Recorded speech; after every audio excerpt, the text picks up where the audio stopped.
And so why we've chosen to pursue divestment at Oberlin, because there are, as Brittany already said, there's BDS, which is several things, but divestment is what we're focusing on specifically.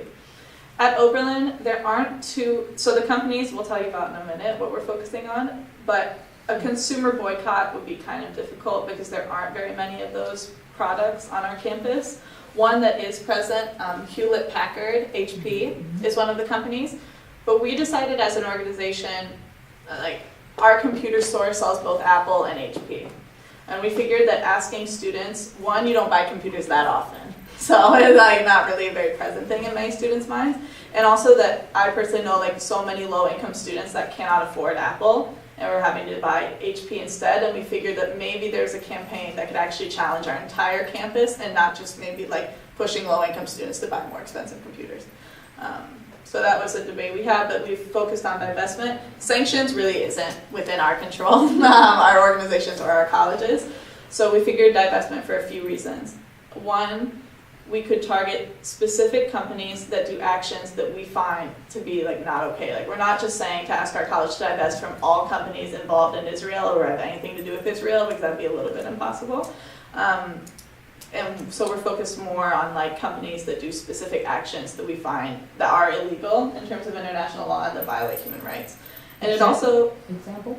Well, we have 6 examples. Yeah, what we're telling you all the time. For one. Obviously, right. And we also found that this would really challenge Oberlin because, as Kim was saying, Oberlin has such a proud history of activism and of leadership. And of, really, leading the way and showing what universities should be doing and how we should be acting. And as I said, we were embarrassingly late in divesting from South Africa, and we're hoping that maybe this time around Oberlin will show that proud leadership again. So modern abolition.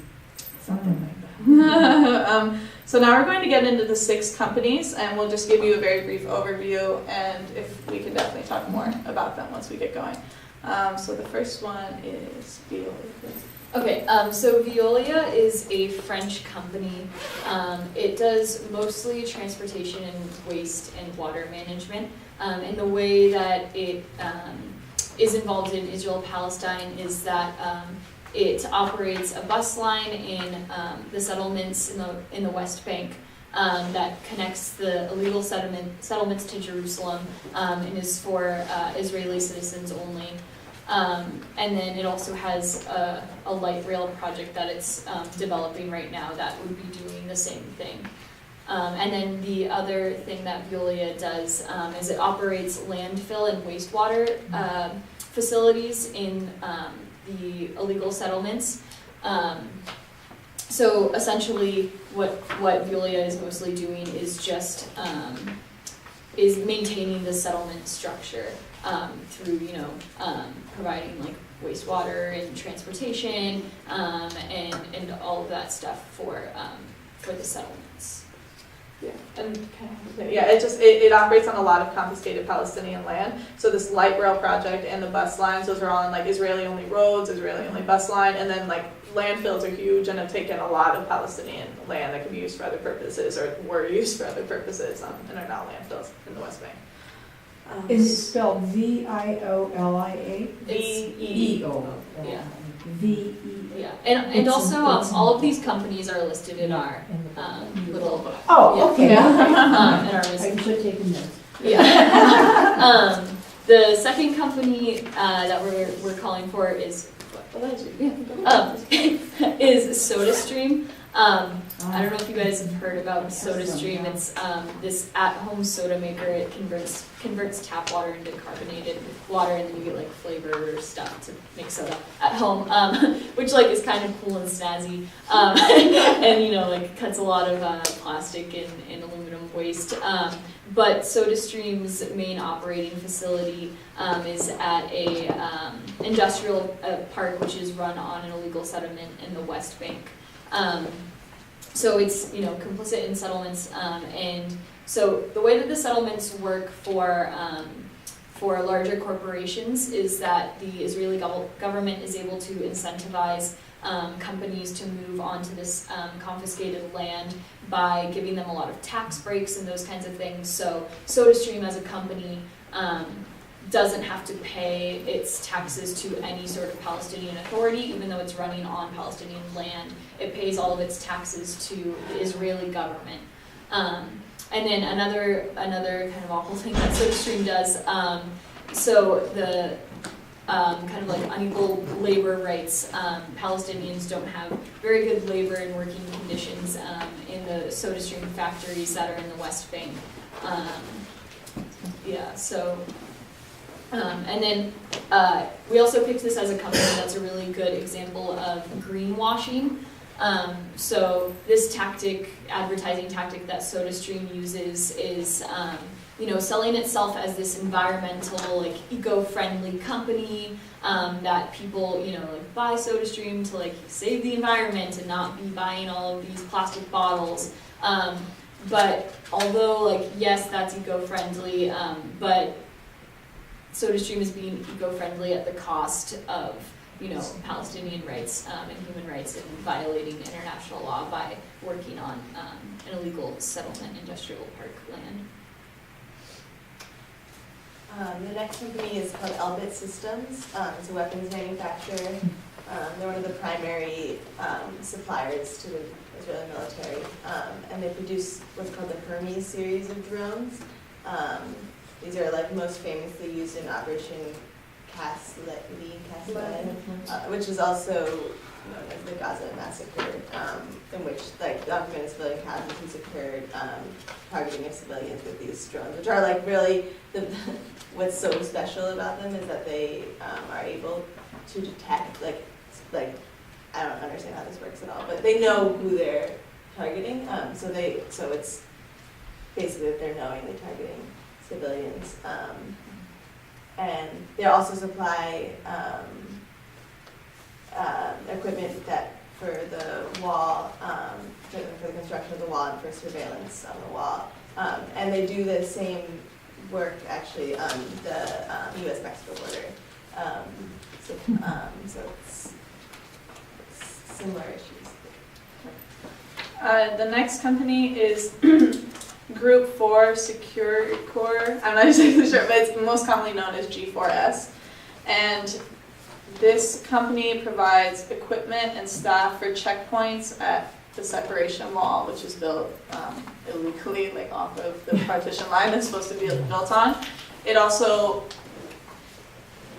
has created many prisons that hold both prisoners and political Palestinian prisoners. And they also operate detention facilities that have documented cases of torture and supply Israeli police in settlements. So they're involved in a lot of issues. So G4S is complicit in the restriction of freedom of movement for Palestinians. They're complicit in mass incarceration without trial, and the settlement industry because they provide supplies to the Israeli police, and also complicit in torture.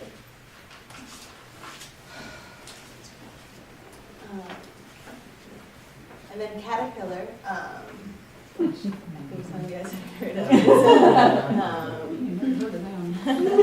So they manufacture construction equipment, specifically with using U.S. military aid. They provide bulldozers to Israeli army, and those bulldozers are then weaponized. They're equipped with grenade launchers and machine guns. And they're used in home demolition and the destruction of other civilian infrastructure. It's a form of urban warfare that's used as a form of mass punishment, which is a war crime. And wells. Yes, they also construct.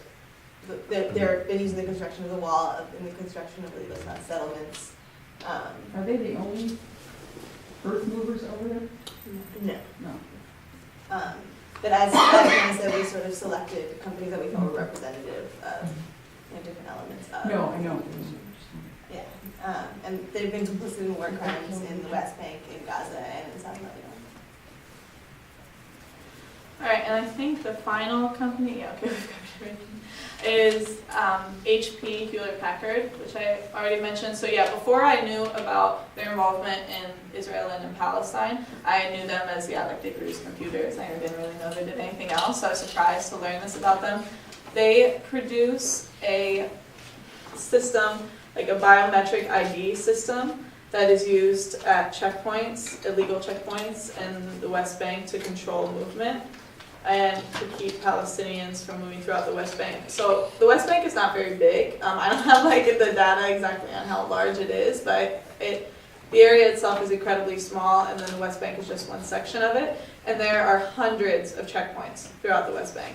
And it's not just checkpoint like where we pay, what are those called when you pay money? Like a toll, thank you. It's not just like a toll where you stop, like swipe your card, show your ID, and then you keep on moving. Checkpoints are an incredible industry that keep Palestinians from moving. It can hold you there for hours. It can turn you away from moving for no reason. It can be shut down for the day. It can pop up. There are, I think, 90 some like permanent checkpoints throughout the West Bank that are just like, they're concrete buildings. Like, I mean, it's a whole thing. But then a military checkpoint can come up overnight and can stop you on your way to work, on your way to school, on your way home for no reason. And can turn you away for no reason. Many women have lost children there, like pregnant women aren't always let through to get to hospitals, and many women's children have died, many women have died. And similar things with other health problems. I mean, not just pregnancy, obviously, but like women, people who need to get to a hospital and are not able to. So those are checkpoints. HP controls movement. And also, they're involved. HP provides the IT infrastructure for the Israeli Navy, which enforces the blockade on Gaza from the sea. And they're also involved not just in Israel and Palestine, but they're involved internationally. So HP provides prisoner data systems for the Department of Homeland Security here and for ICE, which restricts immigrant movement, as I'm sure you know. So those are the companies we are talking about. Caterpillar, G4S, Veolia, Elbit, HP, and SodaStream. Hopefully you have one of our booklets. If you don't, and we have more of them in our box. If you guys want more, you want to take them to other people, we have plenty of them. Oh, good. So yeah, please take them. And so some of you have already asked how our campaign is going, and if you want to tell folks a little more. Yeah, so basically what we've been doing recently is in your booklets you'll see our resolution.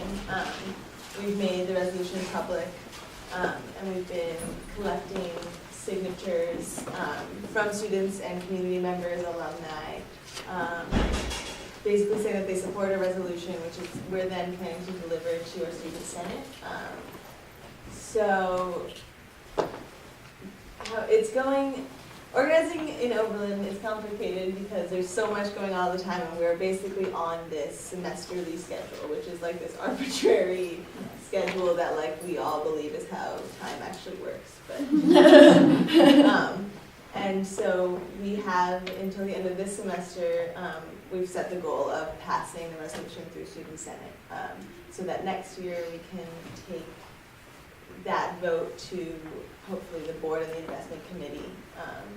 And so what we're doing right now is a lot of educational work in terms of, you know, like getting the word out about the campaign, explaining why divestment, why these 6 companies, getting other student organizations who we feel like would be sympathetic or allied with this cause to endorse what we've been doing, community organizations as well. And so yeah, that's the work that we've been doing. And I think, you know, it's difficult. It's difficult to get the word out when, like, you know, there's like 40 posters on every message board, and like then there's our poster also.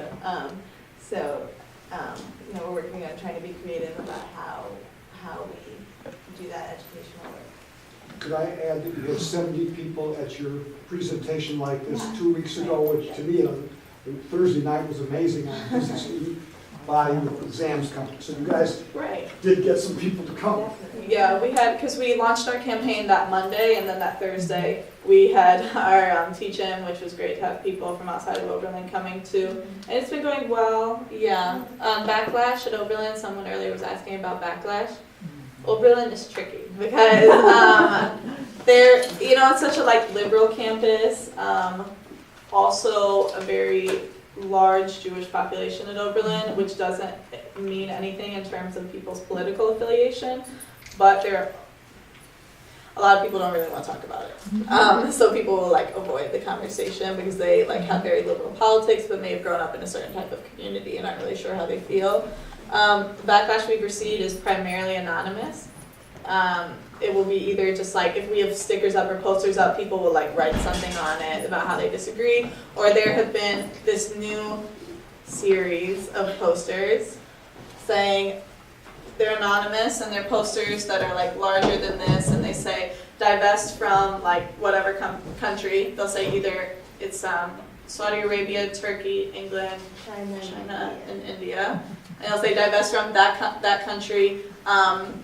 Like something about like it'll be like divest from England. Companies that invest in England invest in the history of colonialism, That's true. Or like divest from Turkey.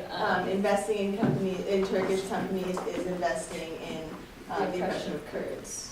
etc. which these things are all true, and our organization has a very strong policy, if you read our mission statement, of identifying not just with the Palestinian struggle, but that we recognize that that is connected to the struggle of people everywhere, of indigenous populations everywhere. And so what bothers me the most about those posters is that it, one, implies that our campaign is kind of random and just picking a country and saying, hey, this is bad, you know, like we shouldn't be invested in this, and not recognizing that it's part of a decade-long international movement where there's literally nothing else that can be done because everything else has been tried.